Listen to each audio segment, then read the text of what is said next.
Irmãos, por gentileza, vamos compartilhar um pensamento. Estava lendo um texto por esses dias, em Atos capítulo 16, e fiz algumas anotações e queria compartilhar com os irmãos este pensamento que está no versículo de número 6. Atos capítulo de número 16, versículo de número 6, que está escrito: e passando pela Frígia e pela província da Galácia, foram impedidos pelo Espírito Santo de anunciar a palavra na Ásia. E quando chegaram em Mísia, intentavam ir para Bitínia, mas o Espírito de Jesus não lhes permitiu. E tendo passado por Mísia, desceram a Trôade. Amém? Por gentileza, você que pode, se assente nesta noite. Permita-me, neste tempo, compartilhar com os irmãos este pensamento que está registrado por Lucas. Lucas, que faz os registros, não somente de Jesus Cristo na terra, que ele escreve no Evangelho, que a gente conhecemos por título da sua autoria, que é o terceiro livro do Novo Testamento da Bíblia. E Lucas, o livro e a biografia de Cristo que a gente conhece, ele entrega a um povo judeu, também que é levado para o Teófilo. E o livro de Atos dos Apóstolos, claramente, logo no primeiro capítulo, a gente entende porque a gente lê isso. Lucas continua escrevendo para o Teófilo. E a direção agora das escritas é a história da igreja, a continuação, porque ele mostra Jesus na ascensão aos céus, que foi crucificado, que morreu por nós, que ressuscitou, que está à direita do Pai, que ele mostra Jesus como um homem perfeito. Ele também continua no livro de Atos mostrando esse Jesus que subiu, depois dos 40 dias, que subiu aos ares, que ficaram os varões galileus olhando para o alto, para onde vem, que veio, junto com os varões, e perguntaram: esse mesmo que tu está olhando subir é o mesmo que voltará? Ou seja, Lucas continua então a história da igreja, o início da igreja primitiva, que ele escreve no livro de Atos dos Apóstolos. E aqui no capítulo de número 16, ele discorre todo o início da igreja, a formação da igreja, a divisão que fez se acontecer para se dar início à igreja, porque até então eles estavam reunidos lá em Atos 2, todos estavam reunidos, pessoas de todos os cantos, de todos os lados. Ele vai falar porque na hora que desceu o Espírito Santo, na hora que Pedro recebeu o Espírito Santo, ele ouvia as pessoas falar nas suas línguas, ou seja, eram nacionalidades diferentes, e a igreja começa ali, porque começaram a perseguir a igreja, o povo se dispersou, mas se dispersou levando o Evangelho de Cristo. Eles foram, mas levando o Evangelho. Este Evangelho, que agora não é mais chamado de Evangelho no livro de Atos, Lucas, que escreve, e as outras pessoas, Barnabé como os outros, eles vão citar agora a palavra do caminho.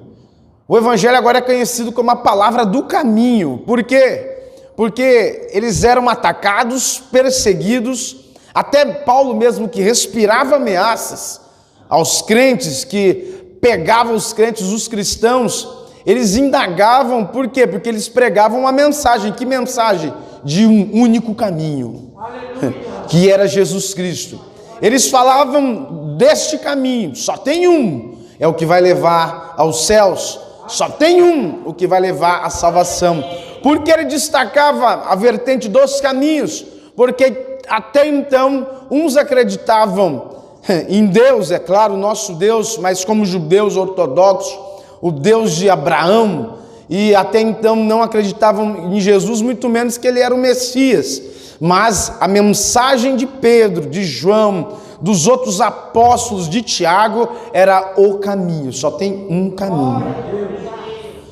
E no capítulo 16 já está discorrendo a história da igreja.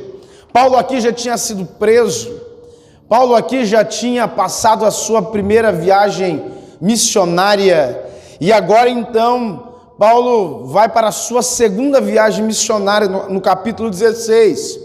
Paulo aqui se desfaz a sua jornada junto com Barnabé, porque até então era para ir com Barnabé fazer essa segunda viagem missionária. Só que Barnabé queria levar João Marcos, e Paulo não queria ir com João Marcos, então falou, então pega você e vai você com João, e eu vou pegar eu e Silas, e vou para esse lado aqui, para fazer e rever os crentes da igreja onde a gente tinha passado. Ou seja, Paulo iria retornar para a Ásia, para visitar novamente as igrejas, e sabemos bem que mudou o curso aqui da conversa, mudou o curso aqui da ideia, porque sabemos que o capítulo 16, lá no final ele vai discorrer, a gente já conhece que Paulo estava dentro de uma prisão. Eu já estou logo falando no final da mensagem, mas Paulo estava no final dentro de uma prisão, e a gente sabe que Paulo e Silas estavam dentro desta prisão, e quando eles oravam e cantavam, se estremeceu tudo. E o engraçado é que se estremeceu tudo, e é um mistério, porque as grades se abriu, mas o teto não caiu. É só Deus que faz esses negócios. As grades se abriu, mas não caiu o teto, não. Vai dizer que veio um terremoto, estremeceu tudo, e eles saíram para fora. Ou seja, para falar e para dizer que Deus estava no negócio. Qual que era o propósito? O homem, o carcereiro, que recebeu e viu e se espantou o que estava acontecendo.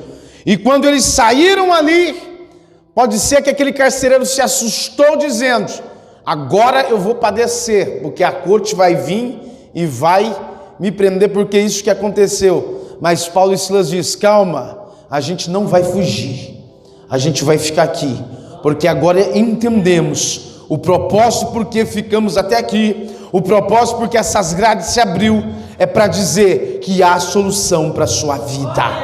E aquele carcereiro, a gente conhece a história, ele vai perguntar, e o que eu faço, o que eu quero, como que faz para me levar essa palavra? Vai, porque hoje você encontra a palavra de salvação, não só para você, mas para a sua casa.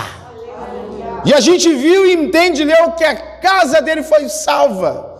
Este tema é até pregado em encontros de famílias, em projetos familiares, para dizer que a família não está perdida, que Jesus ainda salva. Mas o interessante que eu quero refletir com os irmãos nesta noite é o que levou Paulo a chegar até este lugar. O que levou Paulo a chegar até dentro desta cadeia. Porque no começo do capítulo 16, a ideia de Paulo era uma, mas a gente leu no versículo 6 que a vontade do Espírito de Deus foi outra. E se fosse ter um tema esta campanha, eu daria a obediência que nos leva à salvação. Por quê? Porque tudo gerou aqui de uma obediência. E a obediência, ela é fundamental nas nossas vidas, ela é fundamental nos nossos dias. Porque para vencer, a gente precisa ser obediente. Para levantarmos, estarmos de pé, assim como Jesus fala com o povo, Deus fala com o povo, sempre de pé, levanta-te. Ou seja, aquele que obedeceu e levantou, ouve Deus, entende a vontade de Deus, sabe e compreende a vontade de Deus. Ou seja, a obediência abre muitas portas. E pasmem, mas o que levou a salvação para dentro da casa daquele carcereiro, daquele romano que estava lá na penitenciária, a hora que se estremeceu as paredes, a cela se abriu. Paulo falou: calma, a gente não vai fugir, porque entendo o propósito agora de estar aqui. Ele entendeu que tudo aquilo era para salvar a família daquele homem. A obediência levou salvação para dentro da casa de um homem. A obediência levou a palavra para dentro da casa de um homem. Agora reflita comigo, isso é um pensamento meu, e escute isso, que isso dá para a gente levar para a vida. Obedecer, escute, obedecer, vamos falar de obediência, mas obedecer nos gera paz. Obedecer nos dá paz. Para quê? Para entender.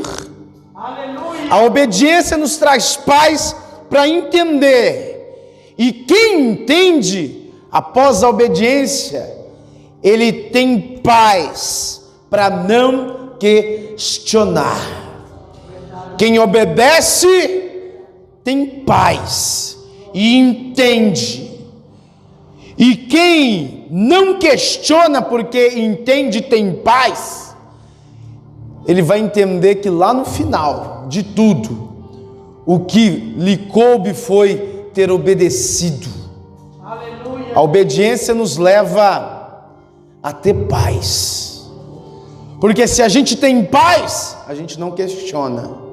E se a gente não questiona, a gente começa a entender os propósitos de Deus. Porque na hora da tribulação, das preocupações, das lutas adversas, esses dias eu vi um amigo questionando e me questionava muito, mas por quê? Ele perguntava, aconteceu uns pontos na vida dele, e ele perguntava, mas por que isso aconteceu comigo? Mas por que o fulano? Mas por quê? Por que tinha que ser assim? E este questionamento gerou a mente dele ficar atribulada, a pensar demais, e às vezes começou a dar carteirada em Deus, a colocar a culpa em Deus, na igreja, em fulano, em cicrano, mas o que bastava ele ter feito era ter ficado em silêncio. Por quê? Porque Deus sabe o que faz. E eu tenho uma palavra para a sua vida aqui nesta noite, irmãos. Às vezes a gente pensa, faltou gente, faltou fulano. Não, a mensagem de Deus hoje era para mim e para a sua vida que está aqui hoje. Deus não fala dentro da sua igreja com quem não, com quem ficou em casa, amém. Eu entendo por causa do frio, oxalá também, quase que eu fico em casa, mas você que veio, Deus vai falar com você. A palavra de Deus é para falar com você. E a palavra de Deus para a sua vida hoje é: fica tranquilo. Não precisa perder a linha e ficar se questionando, se perguntando. Apenas entenda. E como é que eu entendo, Tiago? Tendo paz. E como é que eu tenho paz? Obedecendo. Porque a obediência gera paz. Para a gente entender. E quando a gente entende, a gente não questiona. A gente recebe a vontade de Deus. E a vontade de Deus, muitas das vezes, irmãos, dói. A vontade de Deus, muitas das vezes, nos confronta. Porque este é o objetivo da vontade de Deus: confrontar. O objetivo da palavra, do evangelho, sempre vai ser confrontar. Por quê? Porque evangelho é mudança.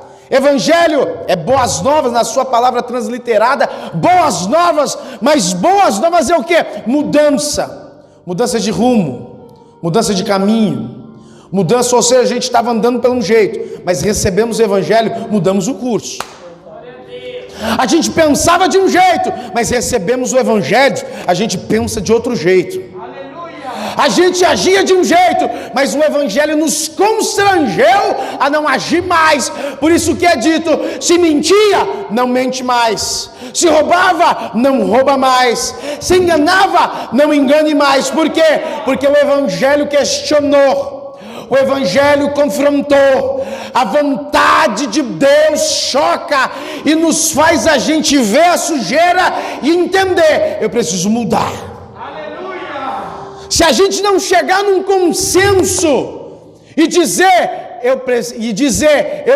não dizer eu não preciso mudar, tem alguma coisa errada acontecendo. Porque o Evangelho, a palavra de Deus, a vontade de Deus, vem sempre para nos confrontar em dizer: eu preciso mudar. De que jeito? Todos os dias. Eu preciso hoje ser melhor do que ontem. Eu preciso amanhã ser melhor do que hoje. Esse é o estado que é de santificação. Aleluias. A gente recebe o perdão de Deus no Espírito Santo, mas a gente entra nesse processo, ou seja, eu preciso melhorar. E que jeito que eu melhoro? Encarando a palavra, obedecendo à vontade de Deus. Agora entenda esse raciocínio. Entenda o versículo 6 que lemos. Olha o que a obediência faz. E passando pela Frígia, como eu disse lá no começo, Paulo era para ir com Barnabé, voltar, mas Barnabé queria levar Marcos, João Marcos. Só que a gente conhece que no capítulo 14 houve alguns desencontros com eles. Paulo falou: não, vai você então com Marcos, que eu vou pegar Silas. E no versículo 16 eles pegam Silas, passa em Derbe. Lá em Derbe eles pegam o jovem Timóteo, e Lucas está junto, porque já já a gente vai ver, porque Lucas escreve essa história em Atos, o livro de Atos, este tratado. Então a gente sempre ouve a história, e Paulo e Silas, e Paulo e Silas, e Paulo e Silas, mas Timóteo e Lucas também estavam juntos. Era uma comitiva que andava, e no versículo 6 já estava lá Timóteo, o jovem Timóteo, Lucas que escrevia, que andava junto com Paulo e Silas. E qual que era a meta deles? Vamos voltar e vamos passar nas igrejas para ver como é que está. Vamos atravessar a Ásia, vamos para a Frígia, vamos atravessar e vamos também para a Mísia. Vamos ver os irmãos que era a província lá, aqueles da Ásia, para eles voltar falando e reanimando os irmãos, que esse era o projeto das cartas de Paulo. Mas a gente entende aqui que eles são impedidos. E quem impede aqui é o Espírito Santo. O Espírito Santo, quando eles levantam, estava tudo certo, a bagagem tudo aprontada para ir, os sermões, os esboços tudo pronto, vamos lá. Aí vem a voz do Espírito Santo: não, vocês não vão para a Frígia. Tudo bem. Aí eles tentavam intervir mesmo assim. Então a gente vai para Bitínia, mas o Espírito de Jesus também não permitiu. Ou seja, Paulo recebe um não. Mas aí a gente pensa, Paulo só estava indo pregar o Evangelho. Paulo estava indo falar de Jesus. E recebeu um não do Espírito. Mas em nenhum momento a gente ouve Paulo questionando. Paulo em silêncio, ele se levanta, tenta ir, é impedido. Ele ainda reluta, se levanta, tenta ir, é impedido. Mas depois ele desce e vai para eles vão para Troade. Ou seja, quem recebeu esta visão e quem recebeu isso do Senhor, esse não foi Paulo. Os outros três, Lucas escreve porque recebeu de Paulo.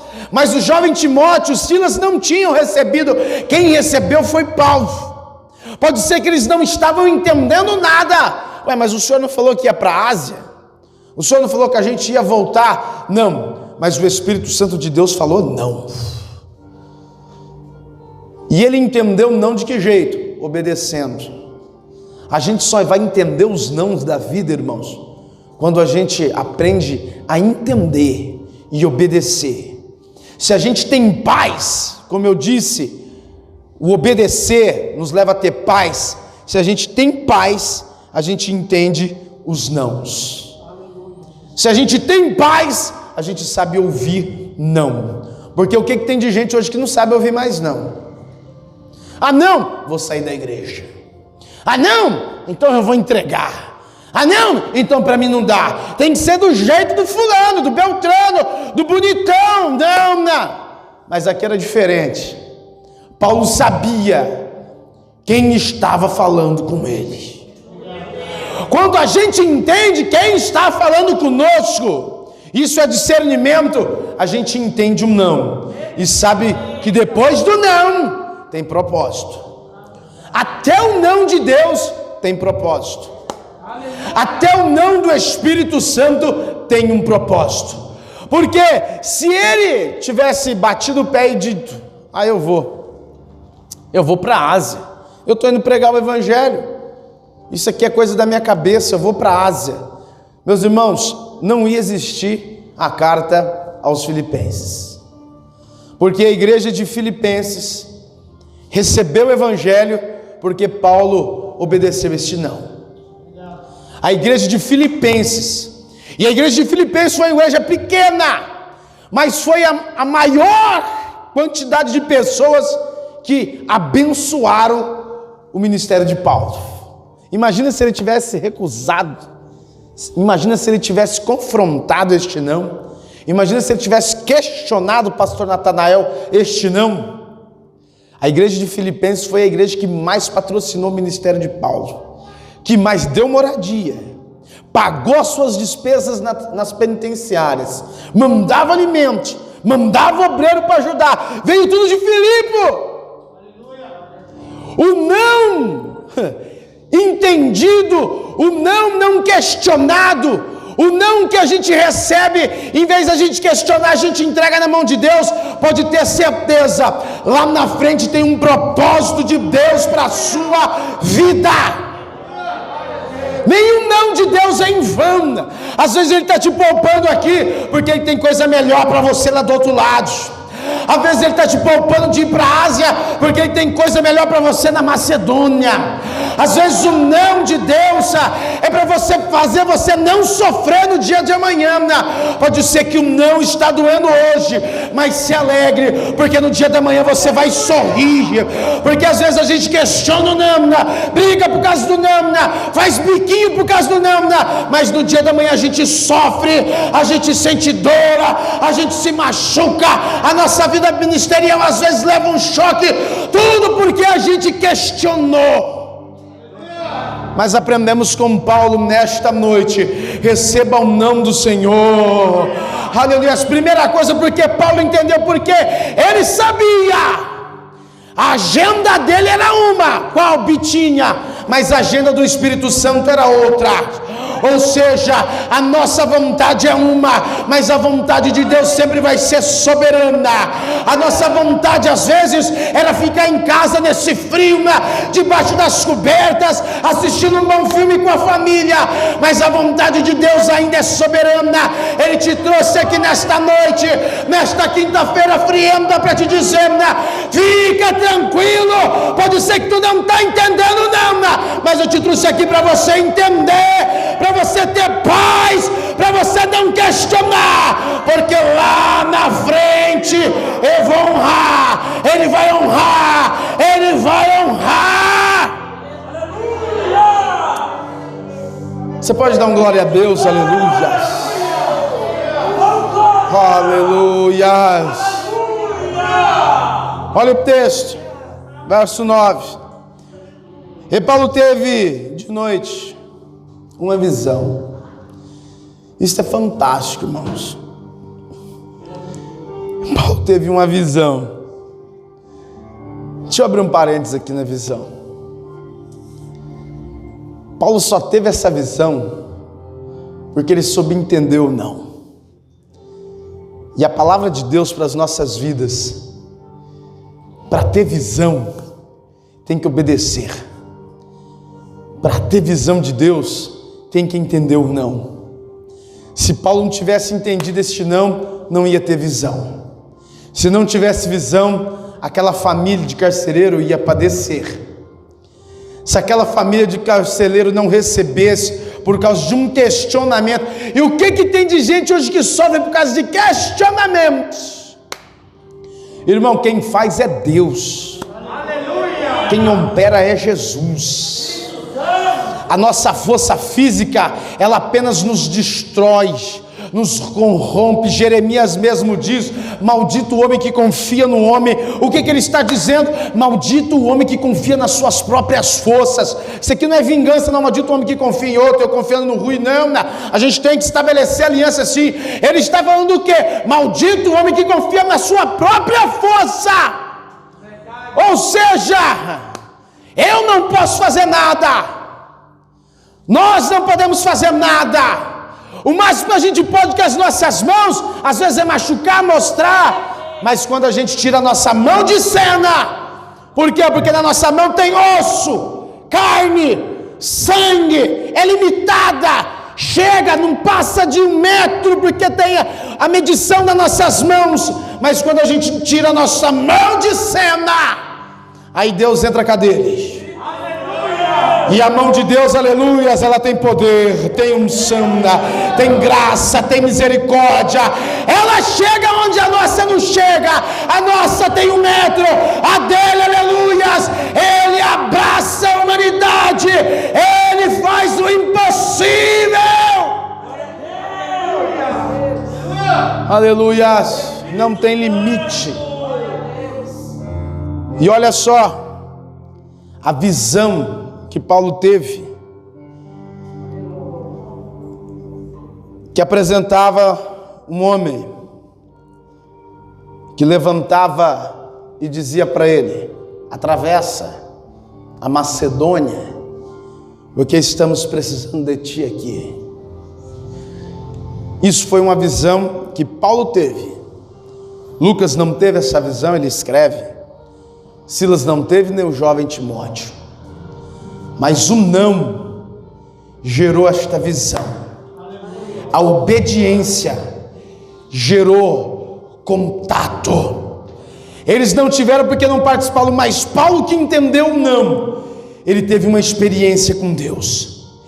Irmãos, quando a gente obedece, quando a gente coloca nas mãos de Deus, quando a gente entende até o não de Deus, fica tranquilo que tem experiência para ele dividir com você. Porque quando a gente obedece, ele divide as coisas com a gente, ele mostra, ele nos dá soluções. Pode ser que na hora do não a gente não entende, mas fica tranquilo, desce. Paulo não entendeu e desceu, mas não questionou e desceu. Teve paz e desceu. E lá entrou de noite. O homem em visão aparece para ele e diz: atravessa Macedônia, varanda, que a agenda do Espírito com você é aqui desse lado. Ou seja, a agenda de Paulo era na Betínia, mas a agenda do Espírito Santo era na Macedônia. Ou seja, a vontade de Deus, ela é maior do que a nossa, mas a gente só vai entender essa vontade se não questionar, se entender, ter paz e aceitar os nãos que vêm. Vai vir os nãos da vida, os nãos da vida que às vezes vai nos cercar, mas fica tranquilo, tem visão de Deus para as nossas vidas. Quando você entende e tem paz, fica tranquilo, Deus se revela para vocês. Na hora do sufoco, na hora da luta, Deus não te desampara. Deus, aleluia, não vai deixar você sozinho. Mas para de questionar, para de revogar a vontade de Deus, porque quando a gente não questionar e quando a gente entendeu, se Ele nos chamou, Ele garante. Se Ele te chamou, Ele garante. Se Ele te chamou, Ele se responsabiliza por você. Ele está dizendo: hoje não, Rui, hoje não, Beto, hoje não, Natanael. Mas quando a gente aceita este não, pode ficar tranquilo, vai ter visão, Natanael, vai ter visão, Beto, vai ter visão. Deus se revela para aqueles que obedecem a Por isso tem muita gente que sofre, está no rumo errado. Por quê? Porque segue a sua agenda. Por isso que tem muita gente que sofre, Rui. Por isso que tem muita gente que questiona. Por quê? Porque está na agenda dele. Quando a gente entra no ministério, a gente tem que entender que a nossa agenda, ela é feita pelo Espírito Santo de Deus. quem nos direciona é Ele. Quando tu for comprar alguma coisa, peça orientação. Quando tu for comprar uma casa, peça orientação, né? Vai trocar de carro, peça orientação, né? Vai trocar de igreja, peça orientação, né? Vai falar com alguém, peça orientação, né? Quer entregar, tá achando alguma coisa, peça orientação, né? Porque, aleluia, se for pela nossa vontade, irmãos, a gente sofre. A gente sofre. Mas quando a gente entende que a vontade é dele, a agenda é dele, e se a gente for falar com eles,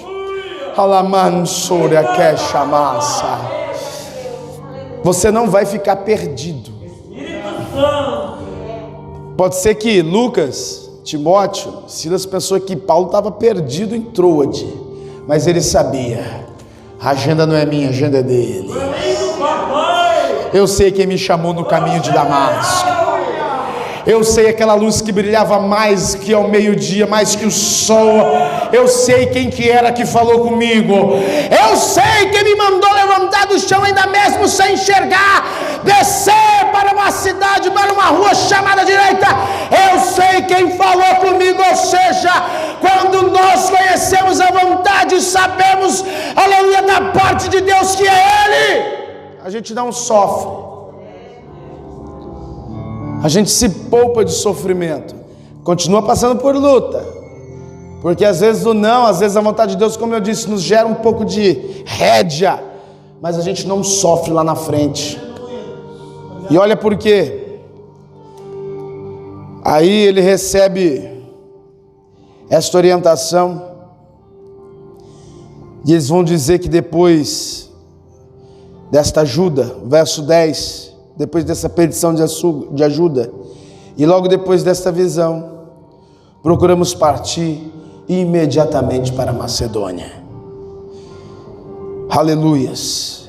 E navegando de Troade, fomos correndo em caminho direito para Samotrácia. E no dia seguinte para Neápolis. E dali, verso 12, para Filipos. Eles chegaram, em primeiro lugar que eles desembarcaram, já na região da Macedônia, foi em Filipos. E quando eles chegaram em Filipos, olha o que vale a obediência. Irmão, se fosse uma vida de desobediência, que muita gente ia sofrer aqui, nessa história. Mas olha o que a obediência gerou, e olha o que a obediência gera. Eles desembarcaram em Filipos. Começa a história aos filipenses.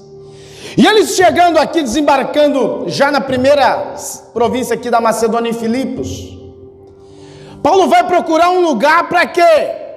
Para orar. No primeiro sábado, depois que eles desembarcaram, a sua comitiva, eles vão procurar um lugar para oração. E quando eles saem em busca, eles chegam neste lugar para oração. O texto vai dizer que tinha mais gente orando lá. Tinha um grupo de mulher que orava na beira ali daquele lugar ali onde Paulo achou bem aprauzível para orar. E quando ele chegou, estava tendo um culto. As irmãs estavam ali já reunidas, porque ali era um lugar de oração, né? Elas estavam orando, e lá chega Paulo com a sua comitiva para se unir com a oração daquele povo. Aleluias. Imagino eu, Paulo, chegando ali orando, apresentando, viemos porque ouvimos a voz, aleluias, daquele que não erra. Chegamos aqui porque ouvimos a voz daquele que não se engana. A gente tinha outro destino para estar, a nossa vontade era estar em outro lugar, mas a voz daquele que jamais vai errar, aleluia, nos impediu, aleluias, e de noite entrou e nos deu a visão, atravessa a Macedônia. Aleluia! Paz do Senhor, irmãs, e aqui estamos, e começaram a orar. Pode ser que aquelas irmãs que estavam orando ali, estavam ali necessitadas, estavam ali clamando, estavam ali ali buscando, aí chega Paulo com a ajuda do céu para unir com a oração daquele povo. Ou seja, eu tenho uma palavra de Deus para a sua vida nesta noite fria de quinta-feira. Não cesse a sua oração, não pare de orar no seu cantinho da oração, porque enquanto você está lá orando, pode ter certeza que o céu está mandando reforço. Vai chegar reforço, vai chegar ajuda. Continua orando. Eu vim aqui orar pelo meu filho, eu vim aqui buscar pela minha família. Continua buscando, que está vindo reforço, está vindo reforço, está vindo reforço. Está chegando o reforço do céu para esta resposta. Está chegando o reforço do céu para a sua casa. Está chegando o reforço do céu para a sua família. Está chegando o reforço, aleluias, para o seu ministério. Está chegando o reforço para o seu casamento.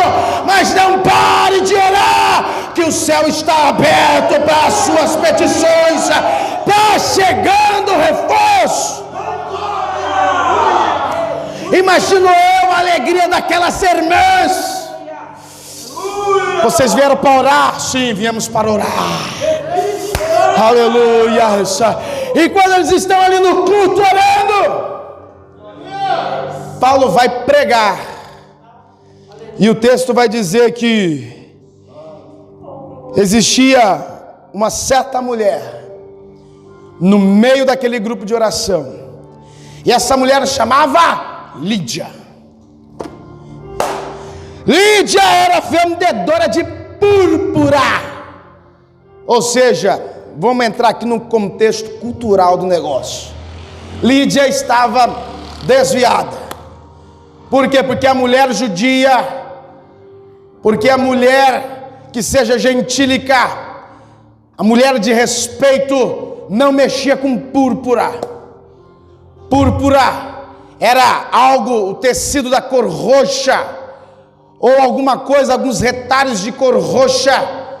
E quem usava esses retalhos de púrpura eram as meretrizes, eram as pedintes, eram as pessoas que adivinhavam, que era usada por espíritos malignos, que era coberta por púrpuras, por roupas em púrpuras, ou seja, e Lídia vendia isso. Pode ser que ela não usava, mas mexia com o negócio. Pode ser que ela não fazia, mas estava envolvido com o negócio. E hoje no meio dos crentes está cheio de Lídias. Antes de encontrar um Paulo, é claro. Está cheio de Lídia o quê? Está lá no meio, mas está cheio de coisa errada. Está no meio, está dando glória, mas ainda tem que se libertar de algumas coisinhas. Está no meio, às vezes toma até ceia, mas está vendendo uma púrpura por aí. Só que as irmãs conheciam, é Lídia, ela vem de púrpura. Mas Lídia pelo menos estava no meio de quem orava. E naquele dia chegou resposta para a vida de Lídia. Oh glória! Por quê? Porque Paulo vai pregar. E olha que Paulo prega, o texto vai dizer que ela entende a palavra. Oh glória! Ah, meus irmãos, pode ser que está meio lá, meio cá, está meio desviada, mas está no meio. Mas quando recebe a palavra, Lídia recebeu a palavra e se converteu, aleluias. Lídia ouviu a palavra e foi liberta. Lídia recebeu a palavra e foi transformada. Tão transformada que ela falou: vamos lá para casa. Aleluias. E não recusa o convite não. Vamos lá para casa, lá que tem uma meia dúzia de mulher igual a eu, que precisa dessa palavra. E o texto vai dizer que Paulo vai, aleluias, e a casa de Lídia é salva pelo poder da palavra. Pode ser que agora Paulo comece a entender o propósito de uma obediência. O propósito de uma obediência. Pode ser que até Paulo chegar em Filipe, Paulo ainda não estava entendendo nada. Mas quando ele desembarca, chega para unir a oração daquelas mulheres, prega para Lídia, uma desviada que estava ali no meio. Ela recebe a palavra, se converte e diz: vamos para casa. Por quê? Porque ela ouviu a palavra. E quem ouve a palavra gosta, irmãos. Quem ouve a palavra quer ficar perto da palavra. Quem recebe a palavra quer ficar junto com a palavra. Quem tem amor pela palavra, abraça a palavra. Quer a palavra em casa, quer a palavra para os parentes, quer a palavra. Porque ela viu esta palavra do caminho que transformou. Então tem mais meia dúzia para transformar lá em casa. Vem com a palavra, vem com a palavra. Eu vim aqui dizer aqui nessa noite para você, a palavra ainda ajeita coisa que não dá jeito. A palavra ainda transforma, a palavra ainda dá vida, a palavra ainda converte. A palavra de Deus ainda é força. Foram transformadas pelo poder da palavra. Paulo começa a entender, valeu a pena não questionar. Eu encerro por aqui porque o tempo já foi. Valeu a pena ter paz. Valeu a pena entender o não. Que se fique nesta palavra, mas que você entenda, eu já dou glória a Deus por isso. Vale a pena a gente entender o não de Deus. O não de Deus do Espírito na vida de Paulo levou a ele a um lugar onde pessoas estavam necessitadas da palavra. E escute isso aqui para me encerrar. Depois que ele saiu, chegou na casa de Lídia, converteu o povo lá, pregou a palavra. Porque como eu disse aqui, a palavra tem que chocar. Se vendia púrpura, não venda mais. Se está errando, não erre.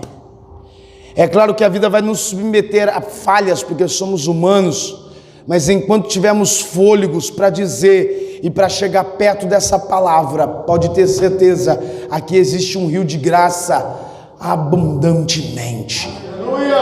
Enquanto houver vida, haverá graça.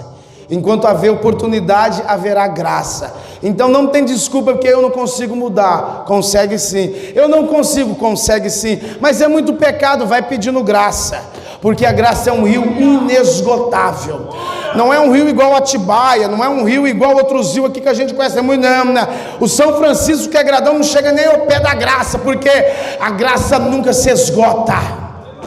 A graça transforma. A graça liberta o pecador. A graça faz coisas sobrenaturais. Por quê? A gente já viu como você parou de fumar. Você foi para o Alcoólicos Anônimos? Não, mas que jeito? Não sei, só sei que eu não fumo mais. É a graça. Você parou de mentir de que jeito? A graça. Aleluias. Pode ser que a gente falhe, a gente erra, mas enquanto tivermos vida vai existir a graça. Enquanto Jesus, aleluia, e o seu Espírito nos der oportunidade, haverá a graça. A graça. Pode ser que Jesus busque a igreja e isso se cesse, mas até Jesus voltar, enquanto Ele não vem nas nuvens, tem graça para a sua vida, tem graça para a sua casa, tem favor imerecido. Se coloque de pé, por gentileza.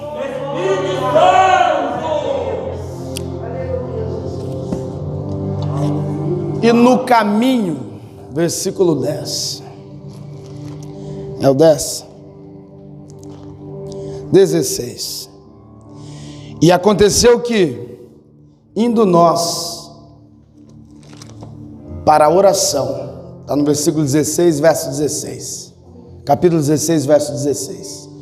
E indo nós para o caminho da oração, ou para a oração, eles encontraram aquela mulher que estava lá ovacionando a Paulo. Esse é verdadeiro homem de Deus. Só que Paulo estava indo para onde? No caminho da? No caminho da? No caminho da oração. No caminho da oração, Paulo já estava com a comitiva de mulheres, com Lucas, Timóteo. E no caminho da oração, veio aquela mulher. Mas no caminho da oração, Deus se revelou a Paulo. É engano. Ou seja, o caminho da oração, se existir este caminho na sua vida, o caminho da oração, fica tranquilo, você vai saber o que é engano. Você vai saber quem é e quem não é. E no caminho da oração vai aparecer esses negócios. O caminho da oração vai levar a gente por coisas às vezes que a gente não quer passar, mas é o caminho da oração. O caminho da oração nos tira da zona de conforto. O caminho da oração nos tira às vezes do oba-oba. O caminho da oração às vezes, aleluias, nos leva para cercos fechados. Mas o caminho da oração nos dá força para vencer. O caminho da oração nos dá força para estar de pé. O caminho da oração nos dá força para saber quem está mentindo. O caminho da oração nos dá força para Deus revelar quem é e quem não é. No caminho da oração a gente encontra a verdade. No caminho da oração a gente encontra entendimento. No caminho da oração, aleluias, Paulo e Silas encontraram uma masmorra. No caminho da oração, Paulo e Silas encontraram prisão. No caminho da oração, Paulo e Silas encontraram açoites. No caminho da oração, Paulo e Silas encontraram afrontas. O caminho da oração às vezes não leva a isso. Porque Paulo só fez o bem, pregou o evangelho, salvou a casa de Lídia, libertou aquela moça que estava possessa de espíritos de adivinhação. E o que ele ganhou com isso? Tronco.